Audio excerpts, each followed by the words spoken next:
one of the very first purchases of, say, the county was Old Fly Marsh. And at that time, I was working for Onondaga Nature Centers, and my boss was John Weeks, and it turned out that in the 1950s, he was working for the state when they made Old Fly Marsh into a marsh.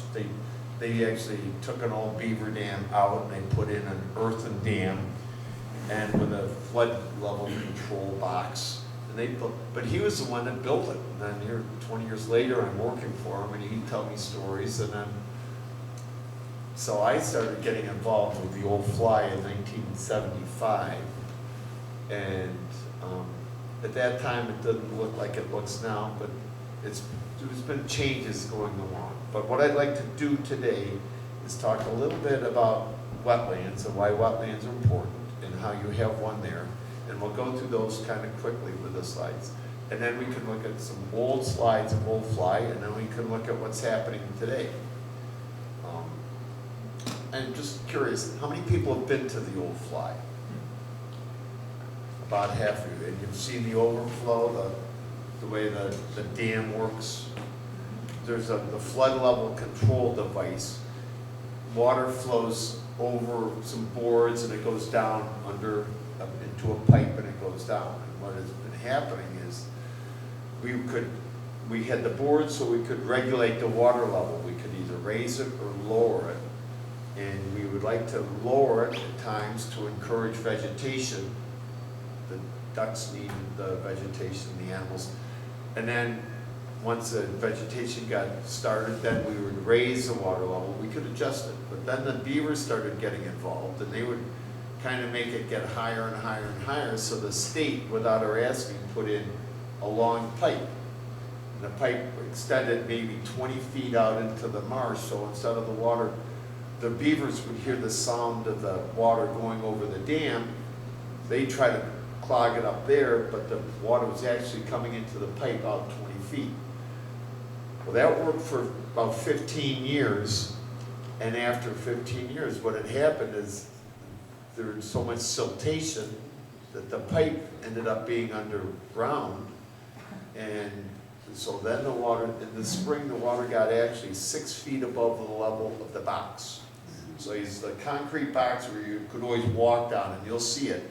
The water was up this high above it, and you know, neighbors were getting flooded and nobody was very happy about it. So then we've been trying to keep the beavers out of there, and you'll see what we have. But let's first, we'll look at the pictures. You want to be my projections? I'll show you how to do it. Turn it on. Focus it. And every time I say next, you press that. Okay. I live in Baldwinsville, and almost every one of these pictures were taken real close to Baldwinsville, like within 10 miles. But a lot of people, when they talk about a wetland is more than just water, it's more than just land. It's kind of where the water and the land meets. Next, please. And this is a picture of Beaver Lake. The way the state decides what a wetland is by the plants that live there. You look at the plants. If the plants are there, then chances are it's a wetland.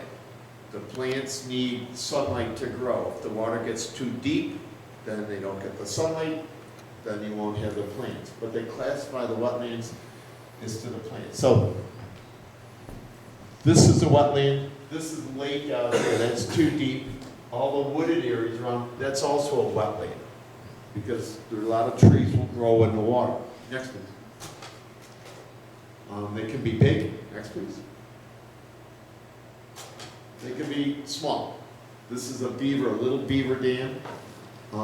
You've got water, you've got plants, and you need something else, and you can't see that. Next, please. You need clay in the soil, and if you get clay in the soil, then the water won't drain through it. If you have real sandy soil, the water will just disappear. You have clay in the soil.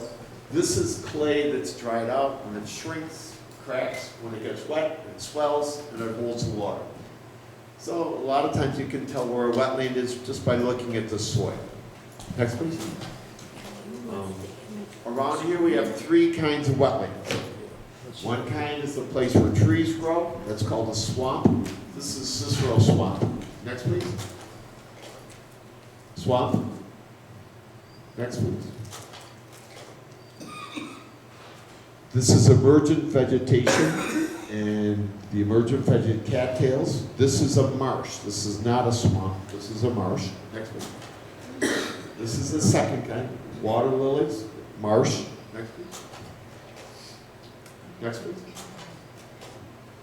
And then up at Beaver Lake, there's a bog, and a bog is characterized, they still have the plants, but you have very acidic soils. And if you get acidic soils, then there's not very much decomposition going, or acidic water, there's not much decomposition going on, and so you get like the peat bogs, or you get these things. There's a boardwalk around the bog there, so you don't get wet when you We're trying to lift this up a little bit. See if we can fit in this.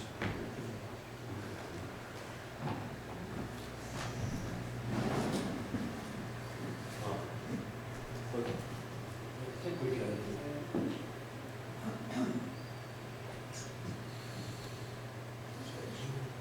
It's all the way. We could aim it, we could, higher, I can now pick that. I think this is going to A be. little bit higher, Jack.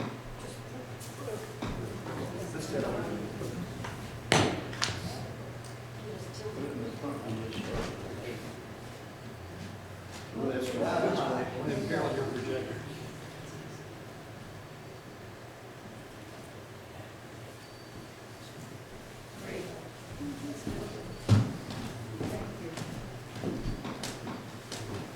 But there's a boardwalk around there just so you don't get wet. You know, you want to go see the bog, but you don't want to get wet, you walk on a board. A very good argument for filling in a wetland.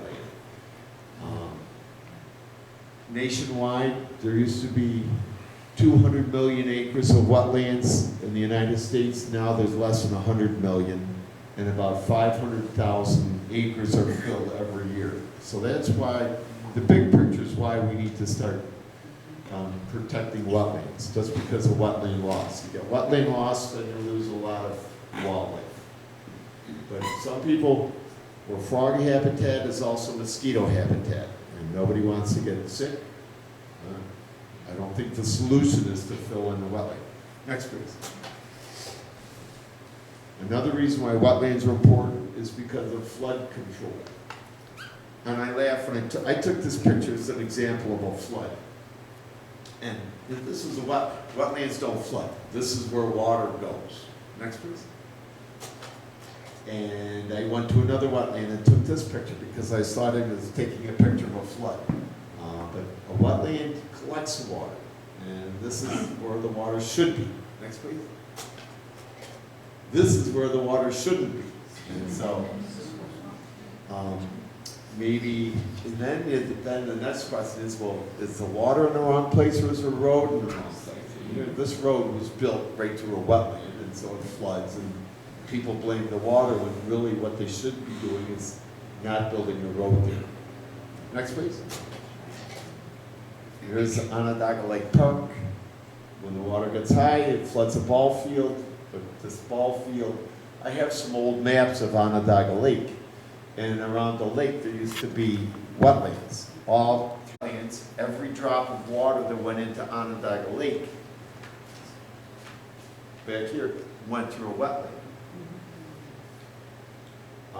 This ball field is where right in here, where there used to be, right in here, where there used to be wetlands. So now it's a park, but it was a wetland. Next, please. And then the third reason why wetlands are important is because the plants clean up the lake, clean up the water. They remove pollutants. You get better air, you get better water because of the plants. They clean the environment. Next, please. So you get a place like Montezuma where you have flood control, wildlife, and better environment. Thousands of acres. Next, please. but this is what we're doing to our wetlands. I'm sorry. That's all right. This is what we're doing to our wetlands. We're always filling them in. And next please. Sometimes we fill them in to make a road. That happens. I drive on roads that go through wetlands all the time. And I think, oh, this is right through a wetland. Next please. Here's the thruway. The thruway, the best road in New York State, goes right through Montezuma. And they would never build a thruway there now. When they built the road in the 1950s, they thought, well, we don't want to build a road where people live, let's build it where they don't live. Now, they would go around and they would save the wetland. Next, please. Next, please. This is a place, I don't know if you, this is in East Syracuse, right off of Bridge Street, right by Bridge Street. And in the 1990s, I think, when I took this picture, I was driving by it, and I couldn't believe that they're filling in a wetland and they're building a BJ. So I called the state and they said, what are you doing? They said, well, actually, we're building, we're filling in a wetland and we're making, and I said, yeah, but you can't. And he said, well, we gave them a permit to do it. Next, please. And they built their BJs in about 6 months. And I said, well, they can't do it. And they said, well, we made a deal, and they're building a wetland to take the place of this. They're filling in a 10-acre wetland, and they're making a 20-acre marsh. And I said, where? And they told me, next week. And so I went over and we looked at it. You need 3 things. You need water, you need clay, and soil, you need plants. Well, this is water and clay, but there are no plants. But they gave them 5 years to build it. Next, please. And the second year it looked like this. They built a little island, and they had the shoreline goes in and out, so there's more of an edge there. Next, please. And I took my daughter out there. She was in 5th grade at the time, and she looked at this, and she said, Dad, what's the matter with the pond? I don't know. There were actually 2 ponds. There's a 10-acre pond in the front and a 10-acre pond in the back. And she said, what's the matter with the pond in the back? And I said, what do you mean? She said, well, look. And I said, what are you looking at? She said, well, the water is leaking. You know, and you can see where the water was up here, and it had leaked out. And so I called New York State, and they said, what's the matter with the pond in the back? And they said, well, it's leaking. And I said, I know. What's the matter? They said, there's too much sand. And here's a good example. They could build a wetland right here, and they couldn't build one right there. And they tried for 5 years to get that pond so it wouldn't leak. Finally, they gave up. And they said, they gave the 10 acres to New York State. The pond was good. They gave them the pond that was bad. And they bought 10 more acres of land by Montezuma that was wetland that had been converted to farmland, and they converted it back into a wetland. But they upheld, but they could not build a wetland there. And it's kind of a, you know, wetlands are important, but you can't always build a wetland wherever you want to. You need the right transfer. Where was this? This is off of, it's an East Syracuse off of Fly Road. So it was near, yeah. And that's another, it was in a different watershed. You know, there's so many things about this that are wrong. If you're talking about flood control, you want to protect the flooding in one watershed. But they built this in a different watershed. They built this right next to Cicero Swamp, where the last thing they need is another wetland. Well, they learned a lot. But it's a very sterile wetland. Pardon me? It's a very sterile pond. Well, that's why they filled it. If there was a, where they wanted to build the BJs, there'd been a lot of contamination because of the railroads. It was a very marginal wetland to begin with. There's a lot of traffic there, but, and there's another sidelight to that. If you look, BJs wanted to do something. East Syracuse Chevrolet was right next to the same wetland, and they had a whole different plan. Walmart was right there. They had a whole different, we had this one wetland and three different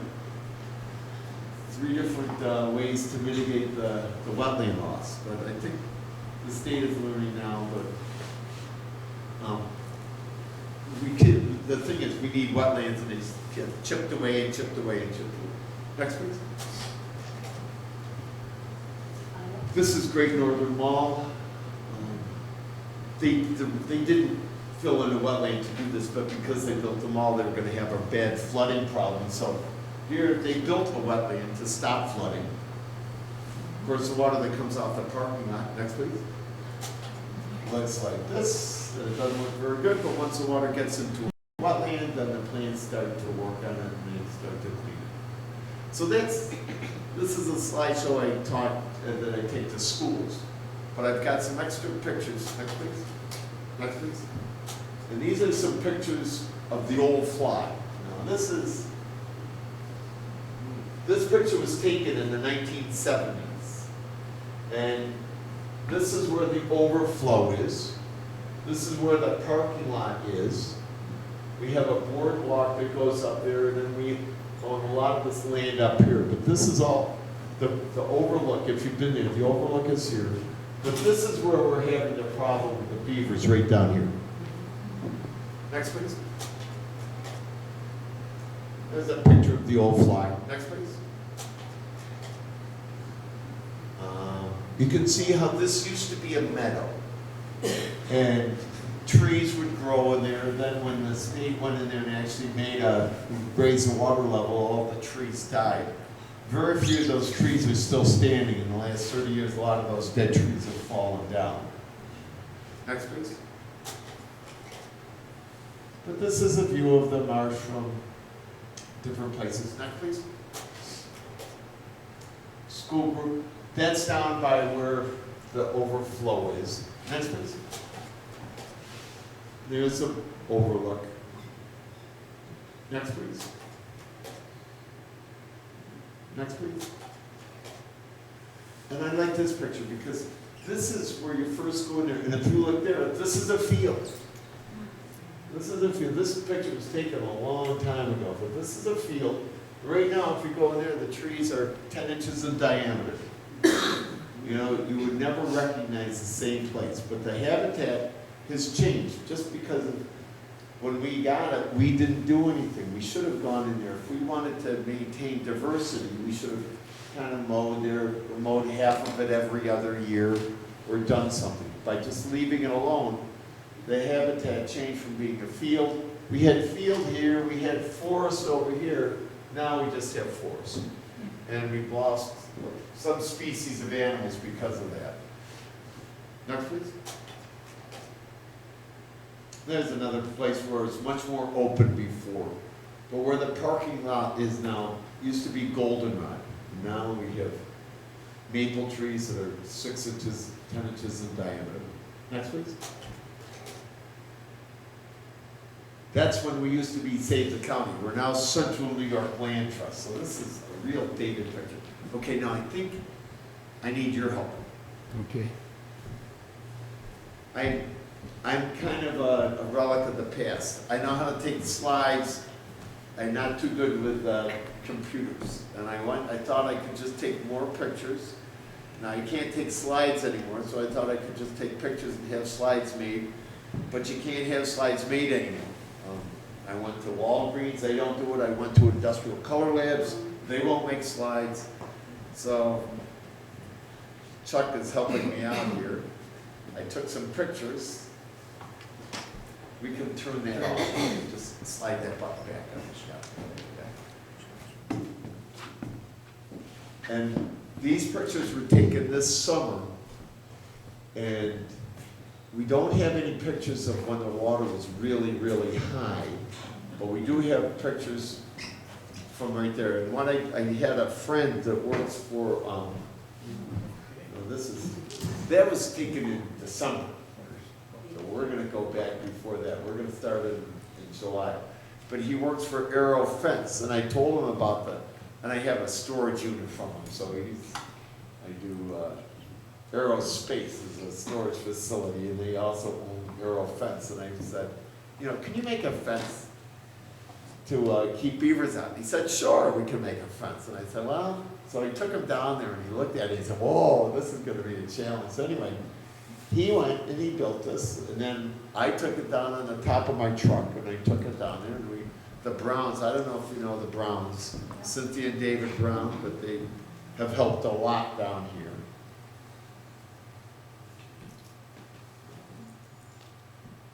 And there's the work crew. Yeah. Now, how do we advance it? If you push that one button, the right arrow, Okay, there I go. you can do that. You think I can, huh? And this is a pile right here of brush that Dave Brown has been taking off of the overflow forever. Better stay down. What did I do? Escape. I might have touched this. I touched this, I think.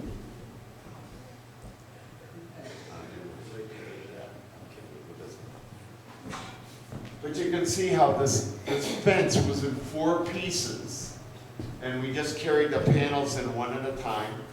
That's the overflow. That's where the water.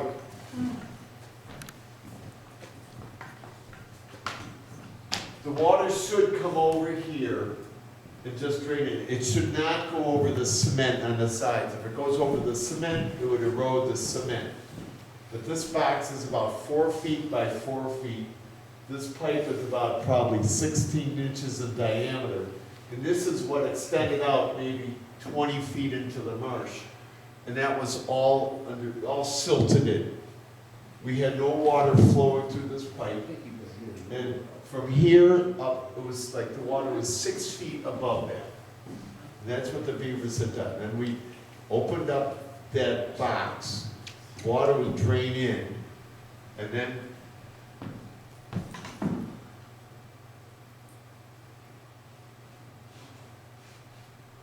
it was bringing it down and building it up. And so we just built that. And then the first night, the beavers came and they clogged it all up. They built mud all the way up, about 1.5 feet on the side, all the way around on 3 sides. This is coming up the hill, but they clogged it up. So Dave went down there the next day with his rake and he kind of made so water could flow through. And then we decided, hey, you know, why don't we kind of make it so we could have a little channel? So he put plywood down there so we'd block it. And so the beavers wouldn't work there. And then he could just take the panels out, the water would flush through. And he would do this, and we'd work with the beavers. And we wouldn't let the water get up, but.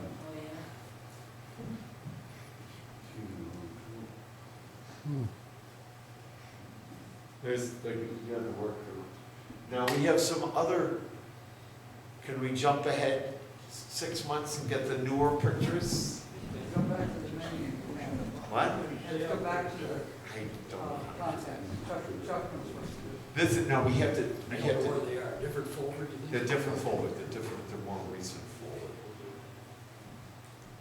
Jack, Yes? why don't you let Old Fly Marsh evolve as it would in nature? It would fill up and eventually, I mean, the beavers would come and it would become something else, but that's the nature of how it would go. isn't it? That's a real good question. Why did the state even in the 1950s go in there and build it? You're intervening in a natural. I know. And it makes me think of Beaver Lake. The county made Beaver Lake, and the first thing they did was trap the beavers out of Beaver Lake. You know, in a nature center. And then they said, what do we? And they all fly. Right? I think if we had not done anything, that might have been the best. But that was 20, but we came in afterwards, we had that overflow device and we had to protect that, you know, because once the water goes over it, then that would all get wrecked and the whole, you know. Now these are the next pictures. There's arrow. That's all the advertising that he wanted for doing it, arrow fence. We also put a plywood cover on the box so that the beavers couldn't clog it up. Even then, they couldn't clog it up. The water coming in the water is coming in through the pipe, and you can barely see the pipe. And we did another thing, there's a pipe went under the berm, and we took a section of a pipe about 20 feet and pushed it, we kind of rebuilt the pipe and we pushed it out so it comes in almost 20 feet farther in. But I think it's working.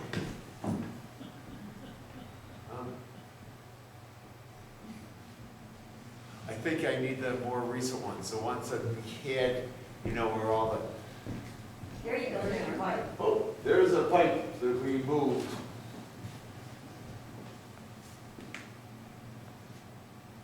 This is below the dam. There's, you can see how the pipe, that's a big pipe, and then the smaller pipe was inside the pipe. Now I have a picture that I took in December where you won't be able to see that large metal pipe because the beavers have kind of changed their efforts now downstream and they're blocking up, they're building a dam in a different place. Okay, now, You You should wanna have jump one. to the fourth one or the third one? let's do the fourth one. But I was just down there in December, and I wanted to take some pictures before it started to snow, and I went down there. And what they've done is just, I have never seen anything like it, just what all these. Now you can see this is the thing that we built. You can see that almost a road, the beavers go back and forth, back and forth. The beaver lodge is out here. And the road that goes, where this creek goes under the pass is over there. But you'll see,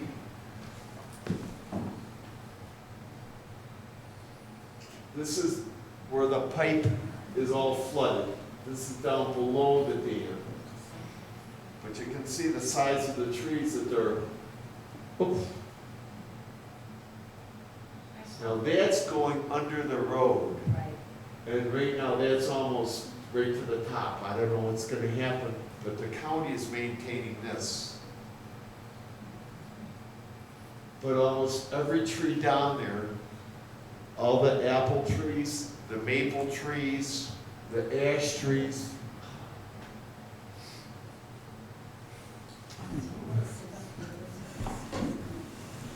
There you go. Take a seat up front, Chuck.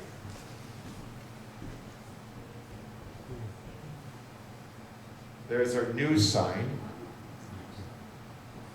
But you can just see all the trees down there, and it's like all getting clear cut. Do they trap them at all? Well, I think that, no, the answer is that, we haven't trapped them. And I don't think we're ready to do that, but maybe that's what has to be done. But we're gonna go, right now the water, I think the beavers aren't gonna be cutting any more trees down, they're gonna be eating what they cut. We're getting ready. And it remains to be seen what's gonna happen this winter. We think the water's still gonna be flowing through the box and it'll be going out. And I'm not sure if the town is gonna have to deal with down there so that the road doesn't get flooded. Is there just one lodge? Pardon me? Just one lodge? Um, Do they know how well, there's a many are in huge there? lodge out there, but they may build another, Do they know how many they got? They is neat, I live in Baldwinsville, The Browns have gone to Florida for the winter. So, The beavers are having a ball. the beavers are, well, maybe there's ice and maybe they're living under the ice and they're eating and they're doing what they do. And they'll multiply. But what beavers normally do is destroy where they live. And they eat everything, they leave, then everything starts to come back and you get the cycle, and 20 years later they'll come back and eat everything, and then when they're destroyed that, then they'll go to the place where they were before. And a lot of times you hear, beavers used to be here, We'll wait a little while, they'll come back. Right now, Jack. Now, in the bigger picture, I would save the county in, or Central New York Land Trust, and we have probably 40 acres, and we have problems with beavers on about 10 of them. You know, so it's like, there are more beavers these days than ever before. And trappers, I think, don't get enough money for the fur industry, is it? Oh, that's when I was style. Yeah, that's when I'm a stop. Jack, we have a question over here. Is it true that beaver children go downstream to build the next dam? I've always heard that. I don't know, Okay. you know, I could say yes or no, but I don't know. It, maybe they'd go upstream, maybe they could dam upstream too. That probably depends on how big the river is, the creek. But a lot of times they don't even build a dam, you know, the bank beavers that would live in a bank, you know, there's, Well, Jack, they used to have beaver right down here on Fabius Brook down here, and those came off in that flatland as you go up through 91 there, which directly connects to the old fly. So they might go down. well, they might go downstream, but Yeah. then eventually they may go back upstream, you know, 20 years later, they're gonna have to go back to where they were. Yeah. But,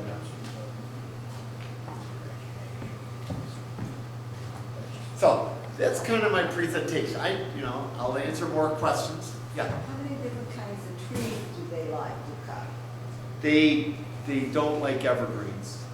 Sorry? They like, right here, they like fruit trees. They like apple, they like willow. They would like, the hardwood trees, the trees with leaves. But it seems like right here, they're picking on the maples and the ash trees. The birch trees, they love birch, but you don't have birch trees here, you know, so alder, they eat those. Pretty much most everything but evergreens. Evergreens, they don't, but, it's worth going in there sometime this spring, going in there, and you'll see more, I don't know if it's damage or more activity, signs of activity. They're just, all you do is they say, wow, look at what they've done. Is it possible to put a boat in there and paddle out or anything like that? Well, when the water was 6 feet above You're the good. box, I was down there, I was telling you, I was stocking trout with the guy, and I said, you know, Travis, let's go over here and look at old fly. We went out there, and we saw these like 18-inch bass, largemouth bass swimming around, schools of them. And he said, look at them all. You know, but this is when the water was up. The water goes down. I don't know where the fish are, but I know the kids know that they're in there because you see fishing lures. Oh, really? Yeah, the kids know that they're in there. Well, it's easy to see them. I mean, these Well, with all the fish. trees and everything in there and the brush that, because it was land at one time and all those trees are dead and they're underneath. They're gonna This get is all by their the, lines- right down here by the overflow. Yeah, That's the they're gonna deepest. still get their lines screwed up in there. Yeah, well, that's why the lines were there. Yeah. And all their lures and everything. All the lures and everything. So what are the rules for the property? I mean, are you allowed fishing? No, we don't, Okay, and no boats?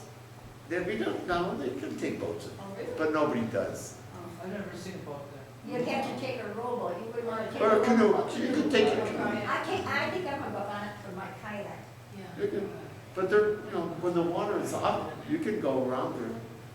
But, it's easiest probably just go hiking around. Yeah. How does the name Overfly Marsh get its origin? I guess the German word for meadow is Vlai. And so it used to be the Vlai, and then it's the old Vlai, and then people, Well, whereabouts is this one? you go up on Cemetery Road in number 5 east. Number 5. East. Cemetery. It's a mile and a half north of town. Where 91 makes the curve going north, All right. go straight, and then But Cemetery. is there a place to launch a canoe? No. But you could walk it. You just drop it and take it off the roof of the car, walk it in. Yep. And you can't fish there? No. Well, we don't allow fishing. We don't allow hunting. But Too bad, nobody knows. the beaver stays still. Uh, we don't quite know what to do about the beaver, but, you know, but I know the state, every once in a while, the state has gone in there and done stuff without our knowledge. I've seen traps in there, so they've gone and trapped. They trapped and blew up things on down Kenny Brook, down Fabius Brook, down south of Ardene. What, breaking up at Beaver Dam? I think they blew it up. In the middle of winter, there were like 26 beavers in them. Wow, 26? South of Ardene, that's what I heard. I know a farmer that did that too down that way. They tried to build on Kenny Brook just by Fabius Brook by Kenny and Bailey. Twice in the last 8 years, I've had them trying to build. The beavers. Yeah. Well, I think you need a permit before you can break a beaver dam. Yeah. State did it. Yes. To change the subject, who knows, there are many ducks that go there in the fall. And I've never been able to be sure what species they are. Does anybody know? They're not geese.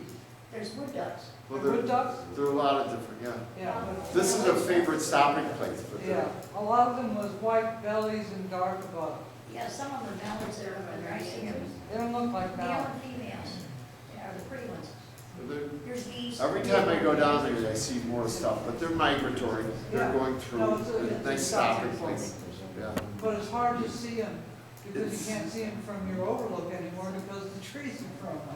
Well, there aren't trees anymore, so you don't have to worry. You'll be able to see them now. The beavers have taken care of the trees. Beavers have taken care of the trees. There are eagles down in there too, correct, Jack? Pardon me? There has been eagles that people have. I've seen eagles in there. I've seen ospreys in there. Yeah. I take the 5th grades down there every year, the last Friday in September. And so that's the time I go down there and, you know, it's a beautiful time. And it seems like geese are always flying in and coming down. It's almost like on command, you know? But that's one place where I do see wildlife when I go to some of our properties. You see them there, but a lot of places you don't see them. So how long have the beavers been at Fly Marsh now? Well, the state made it into a marsh because they saw a beaver dam in the 1950s. That's like what she was asking back then, you know, if we had just left it there, if the state had never done anything, the beavers would probably be there, and then the dam would get disused and then come back before. Yeah, Great-great-grandfather on my mother's side owned the second farm up there. His name was Tom Robinson, and that was back in the early 1800s. There was beaver there then. yeah. And why do you mess with them? Why do we mess with Yeah, them? they were put on this earth for a reason. Why do you mess with them? You know, I know.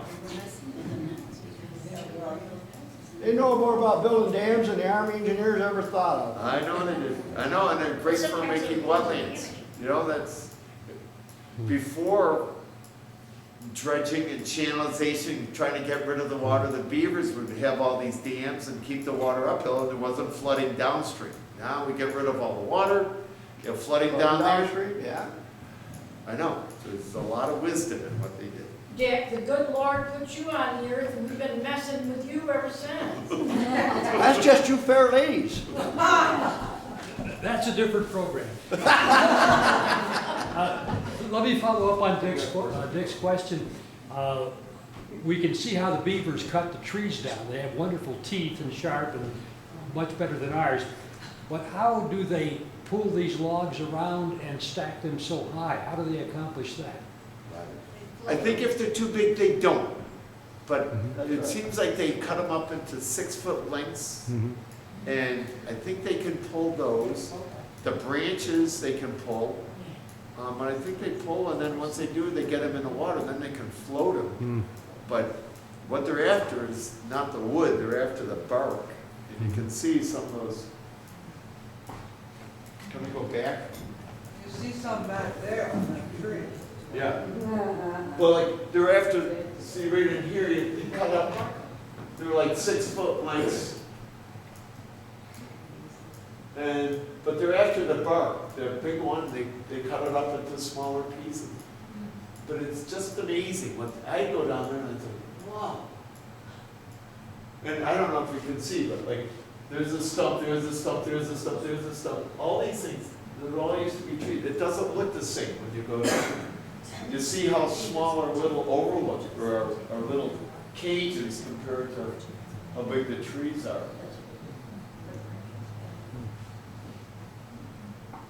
What's the land trust looking to acquire next? Free is really important. That's an important word in our vocabulary. We get a lot of our stuff from donations. And a lot of people think we should take anything that we get offered. What we like to do, some of the old timers think that what we should do is just enhance the existing property. So we should get more land by Old Fly, or more land by Baltimore Woods, or more land in along 9 Mile Creek. We have about 250 acres there. A lot of the time, what we do is get wetlands. We have a lot of land up in Elbert Swamp. And we get these little parcels of 10 acres here, 10 acres there, and we have 15 people on the board, and about 10 are active, and it's hard to manage it. You know, you get stuff like this. I went down here this summer 6 times to go, and you think it'd be, easy, you just go down there, but it's like 6 weeks. You know, you go down once a week, and we have these parcels all over, and it's you can look up what we do, and it's called Central New York Land Trust.org, and you can look, we have a nice website, you can see our properties. We arrange our properties by, we used to talk about a necklace of green around the city. So this necklace, we have some diamonds on our necklace, and those are the properties that we like people to visit. Old Fly is a diamond. We have some emeralds in our necklace, and they're called emeralds because they have some kind of wildlife value or habitat. And then we have pearls, and pearls are kind of like the other ones that we don't really care about. But we try to have a diamond, we try to have parking, we try to have a trail system, and we try to have parking and a trail system. So people are invited. Do you own Cicero Swamp? That's a state. We have like 70 acres in Cicero Swamp. And if you look at Cicero Swamp, where the state has the land, there's a place where there's a finger that goes all the way in, and we own that little thing. And it's about a mile off of Route 298, our property. And a logger started logging, and he kept right on going right into our land. And it's so easy to see where the state land was and where our land was. And I went in there, and a conservation officer caught us logging illegally on our property, and it took about 10 years. And I don't think we got much of a settlement. He was caught, the logger said, we were told to log here, it's not our fault. The owner said, I didn't tell him to log there, And it just went back and forth. But so we're trying to give that land to the state, because we can't take care of it. No, it's right in the middle of theirs. It's right in the middle, it's right in the middle of theirs, and so it's like, some of our management is a real problem for us. Here what we should have been doing is keeping one of the fields open, and we couldn't do that, But we're kind of, we're just buying lands right now, and kind of holding it for the future generations. Jack, is all of Labrador state, or is some of that Labrador Hollow is state. all state? I don't know if it's all state, but they have state land on left, as a Morgan Hill, or up there by Tinker's Falls. Right. And then the Labrador Hollow is a state. State unique area, Yeah. it's called. But that's a bog. That's a bog, and you get the pitcher plants down there, and they have a boardwalk down there so you can go look at it. But it's like, once you start looking at the plants, it kind of makes sense, You get the trees, it's all the swamp, and the emergent vegetation is a marsh, and then the bogs are like with acidic water. So it isn't the depth, it's what grows. Well, see, if it's too deep, they won't get any sunlight, nothing will grow. But it's got to be like 6 feet or less, and then you start getting plant growth. But it's fun, So I don't know, that's the end of my presentation. I've enjoyed meeting you. It seems like I do.